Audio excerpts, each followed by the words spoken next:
Yes, Masura Semuri, Zimbabwe. Welcome to Hot Zim Trends, where the news comes first, right? Yeah, so nyaya ndi inayo nhasi takwanisa kushanyira victims Urban Connect bus rakaitika accident yakaitika ku Bay Bridge.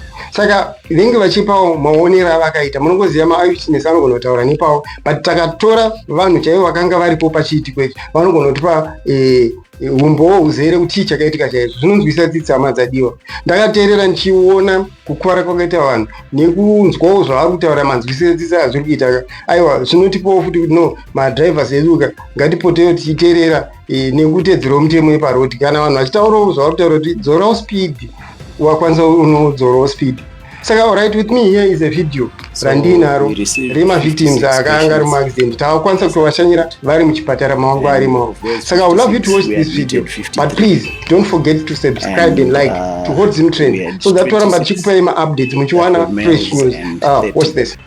So we received 56 patients from the bus accident, and of those 56 we admitted 53, and we had 26 that were males and 30 that were female. And of those, unfortunately we lost 8. They died here at the hospital. Then the rest, they're in various, they've sustained various degrees of injuries, but we have a lot who were critically ill, like critically injured. Some with head injuries, fractured lower limbs, fractured pelvis, multiple rib fractures. So we transferred 10 patients to Gwanda. Probably they will proceed to Blue Whale. Then on those that deceased, the 8 deceased here at the hospital, we received 17 bodies from the scene. So that makes a total of 25 that deceased as a result of this accident.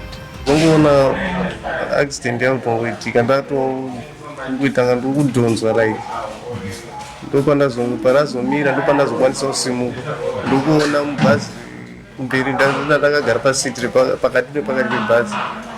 Saka pandazosimuka ndichitarisa kudai ndopandaona mubhazi hamusina vanhu.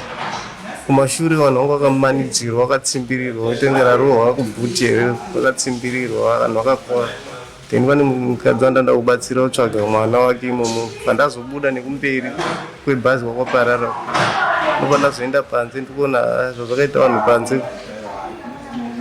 zvasingaiti. Okay, paunogumira kuremember wanga wakarara kana kuti wanga wakamuka?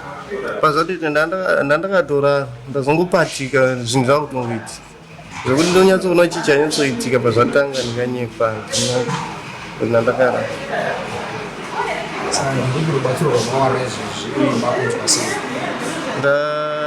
Ndaiswa mastitch kuleft side kwakavharwa zviso neapa paruoko paamu nekubaiwa majekiseni nekuenda pax-ray, but x-ray ndanzi hazvisi zviri right. Kubva tiri kuharara nditi bhazi rakanonoka kusimuka, vanhu vakatanga kutaura kuti time dzakwana ngatiendei handiti. Saka unoziva zvinoita vanhu vemabhazi, vanotanga kupindura izvi hamusinganzwisise. Saka taamurodhi mukomana anga akumhanya obva akutsiurwa nevanhu kuti aiwa usadaro handiti, haisi kufamba nevanhu. Anobva atanga kusulowa kufamba 80-20 handiti, otaura kuti kana iwe uchiona kuti une license uyaite se kudrive. Totaura kuti kwewe unozvitrei kana uchifamba nevanhu handiti, iwe basa rako ndisu vanhu vakatakura, but iwe kana uchifamba wakadaro zvinoita sei. Patasvika mumasvingo obva ambomira, vanhu obva vatanga kuti ko zvatakumira pane sitakanonoka kuita sei kusumuka todaenda kumabasa handiti. Iyo bva totanga kutotaura futi zvisinganzwisise zvezvekushaudha vabereki zvezvi. Saka ndopatati kuti unoziva kuti isu tese titoriwo madrive handiti, but kana uchifamba nevanhu vakadaro zvinoita kuti bhazi rishaichi maclients handiti, zvikanzi hazvina kana basa. Saka mukomana anga akumhanya, patasvika pabhubhe paipai apinda achimhanya. Saka zvazoitika paitika tsaona almost 200 meters kuti tisvike patollgate akuda kuovertake, ndopabva anzvengera achienda kubunyeti obva yaita head on. Saka inda ndiri mubhazi ndobva ndatoona kuti no panapa zvatoitika because ndandichiona direct nandikasvinura ndopandasumuka ndichibuda nepawindo andinoona apa pabreeder zvinoita ndajamba nepawindo ndichienda unolenda neruoko saka inini ndichilenda neruoko ndangofunga kuti bhazi rinogona kunditsimbirira because rasweva ndopandabva ndasweva futi ndichienda kumhiri ndichingobuda ipapo ndabata foni nekutofonera mukoma wangu blazi ndaita tsaona ndakwara zvikanzi kupi ndikati patoget from there handiraumbobatwa zvimwe zvezvo kundaita chadzimira chakanyanya asi zvinhu zvese zvaitika drive ndiyane problem. Okay.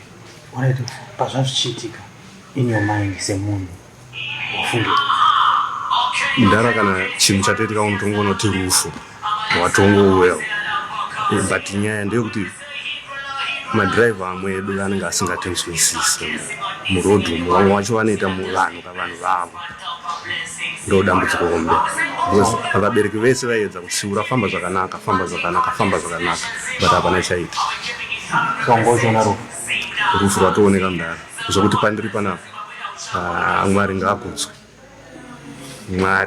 ngaakudzwe pane zvandiri nokuti vanhu vanga ndinavo vamweni vavasipa saka zvinorwadza indotapuwa mambanga ndobva kuharare and shall pay the price.